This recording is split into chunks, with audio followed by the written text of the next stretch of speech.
para quem não tem a menor ideia do que a Flávia Guerra fez ou faz para o cinema nacional, eu só vou dar uma palhinha. Além da Flávia ser uma querida, saber tudo sobre tudo, ela foi digamos, a administradora quando teve a coletiva da imprensa da vitória do filme Ainda Estou Aqui. Então ela fazia a pergunta, estava sentada ao lado da Fernanda Torres, ao lado do Walter Salles. E Flávia, eu imagino da sua emoção de ver mais uma vez o cinema brasileiro num lugar tão importante, 4 indicações, com favoritismo para muita gente, especialmente em melhor filme internacional. E já, porque o Brasil gosta de ter um opositor, né, assim que funciona para muita gente, valor sentimental com 5 indicações. Flávia, é um privilégio estar conversando contigo mais uma vez. Bom dia, Flávia. Bom dia, Barão, meu companheiro ali de Sunset Hollywood Boulevard, não é mesmo, Barão? Olha, eu já falei, vou passar o dia assim meio com cãibra de rir, né?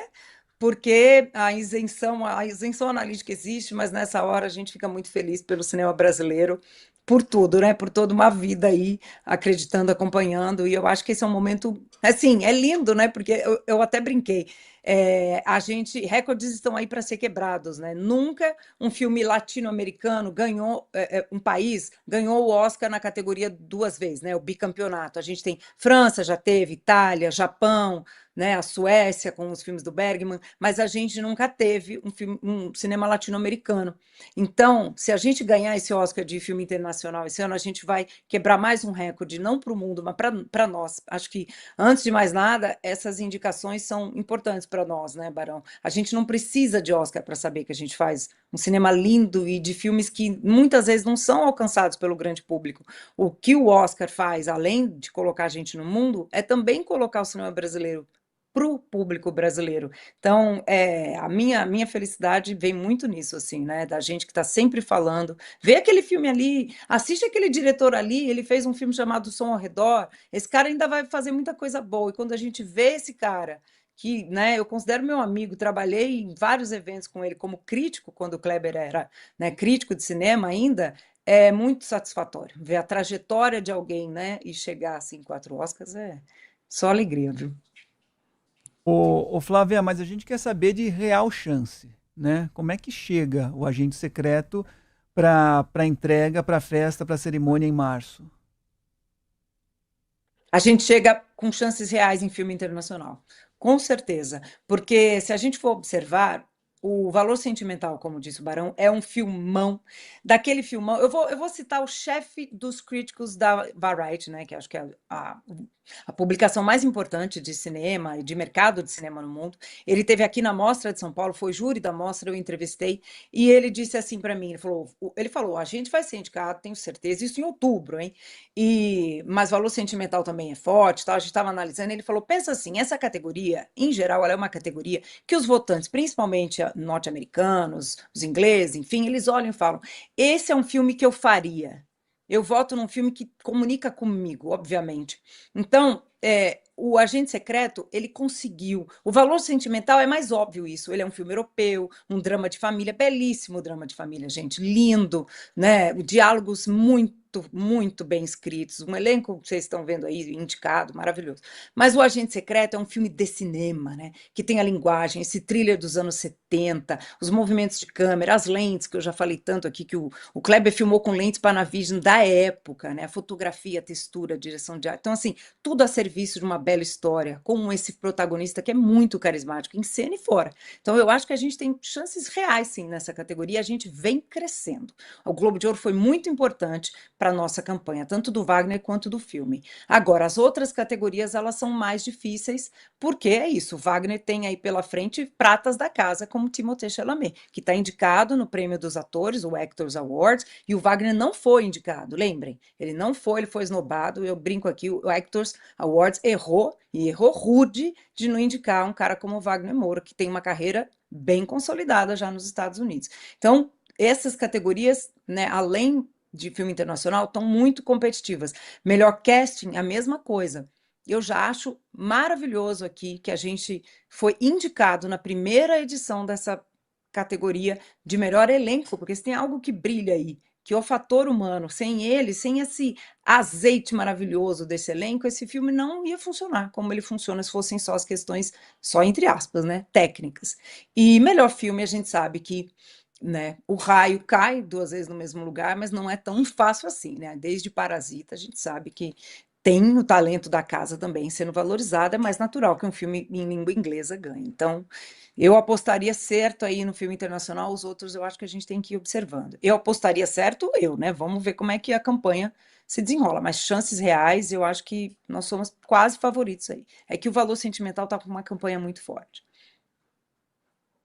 O elenco do Agente Secreto, assim como todos os elencos dos filmes do Kleber Mendonça Filho são espetaculares. A galera do Bacurau é a galera que tá aí, muitos que fizeram também o Agente Secreto. Ô, Flávia, eu queria te perguntar do Adolfo Veloso, né, que é o outro indicado brasileiro por fotografia em Sonho de Trem. Ele já ganhou, inclusive, um prêmio importante recentemente, ou seja, aí tem chance do Adolfo conquistar a estatueta?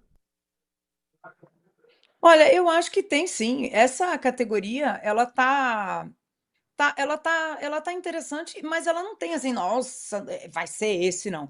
O Pecadores é um belíssimo filme, a fotografia é incrível, né? Acho que a gente comentou aí já, é o mais indicado, 16, né? Tá muito forte, mas não acho que assim, é a fotografia que salta ali, né? Uma Batalha Após a Outra tem uma fotografia muito interessante, né? De época também, muita textura. Sonhos de Trem, eu acho que é a melhor fotografia, não é porque é o Adolfo. Frankenstein é incrível, né, a fotografia também, mas não é o que mais me chama a atenção no filme. Me chama muito mais a direção de arte, o artesanato, a artesania que o Del Toro construiu ali. E o Marty Supreme, também gosto da fotografia, mas não acho que é a que mais me marca ao fim. Sonhos de Trem, para mim, a fotografia é um personagem do filme, né? Eu já falei aqui sobre esse filme outras vezes, por quê? Porque o Sonhos de Trem, que está na Netflix, por favor, assistam, esse está facinho de acessar.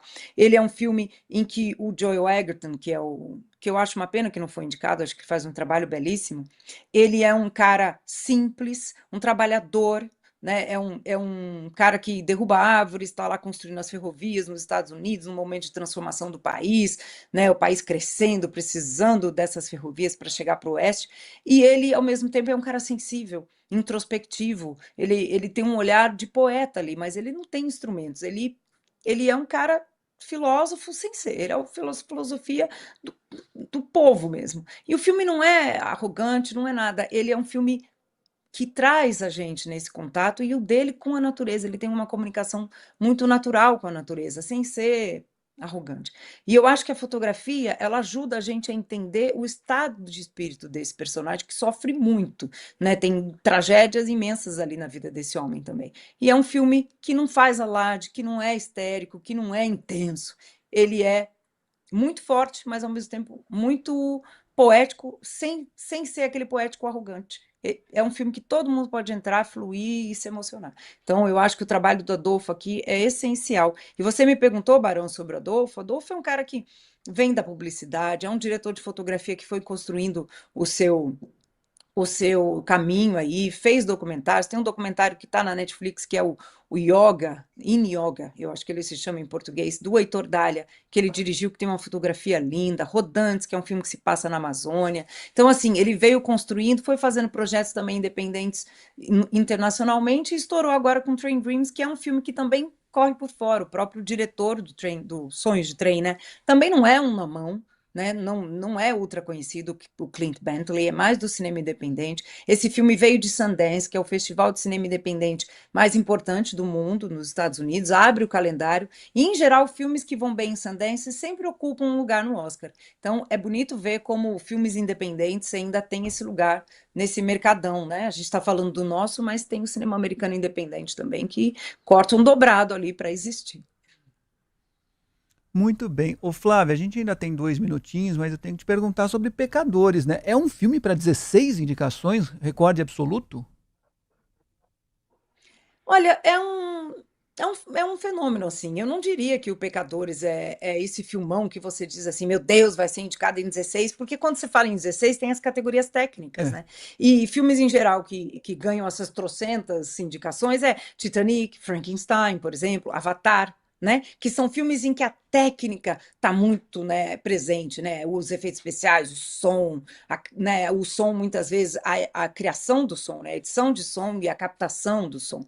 Então, aqui me surpreende, assim, tantas indicações. Mas eu acho que é um belo filmão, e o que eu acho que ele tem de melhor aqui é que o Ryan Coogler, esse diretor maravilhoso, ele consegue usar o gênero, ele faz um filme extremamente pop, né? Desde um adolescente, eu tenho visto, adoro o filme, porque ele é pop, porque ele é animado, porque ele não para, porque ele é de terror, porque ele usa o vampiro, para falar de um tema muito sério, que é o nosso não só dos Estados Unidos, nosso processo histórico baseado na escravidão, no racismo estrutural, na violência de um povo sobre o outro, e ele usa isso com um filme que é pop ao mesmo tempo. Então, assim, esse filme é genial nisso, e aí ele tem uma técnica muito bem colocada, assim. Me surpreende, claro, mas me deixa feliz ao mesmo tempo, porque foi um filme que eu adorei. Eu só queria terminar falando que eu concordo em gênero, número e grau com o Barão sobre a voz de Hind Rajab. Ontem em São Paulo foi a pré-estreia do filme no Cine Sesc,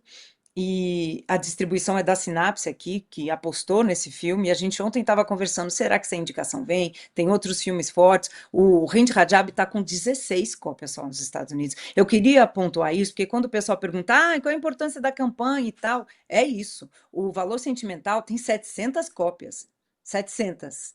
O Agente Secreto tem 200 e tantas, é a mesma distribuidora nos Estados Unidos, a Neon.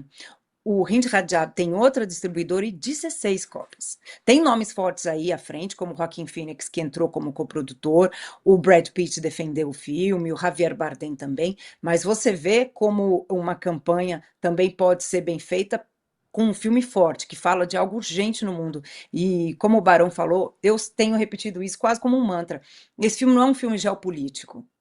Ele não é sobre política, sobre geopolítica, sobre, né, esse filme é para evocar a nossa humanidade, a nossa empatia. Que mundo é esse em que nós pertencemos a essa lógica, né, geopolítica, que a gente não consegue salvar uma criança que está a 8 minutos de uma ambulância, e essa ambulância, por questões, né, que os decision makers, quem decide as coisas, criaram um labirinto kafkiano que uma ambulância não consegue chegar numa menina na faixa de Gaza que está precisando de um socorro, né? Esse filme, ele evoca isso na gente. E quando a gente percebe que a gente falhou como humanidade nesse ponto, é um filme que destrói, mas não é destruir para a gente se sentir mal, é para a gente falar, peraí, vamos evocar empatia aqui, vamos fazer algo sobre isso, né, Barão? Filme de terror é esse daí, a realidade dura, crua, e foi o filme que mais me tocou de todos que eu já vi na vida. Até agora ainda estou impactado com a realidade da guerra, do que aconteceu em Gaza. Flávia, sempre bom tê-la aqui com a gente na Band News FM. Não sei se vai rolar, mas adoraria te reencontrar lá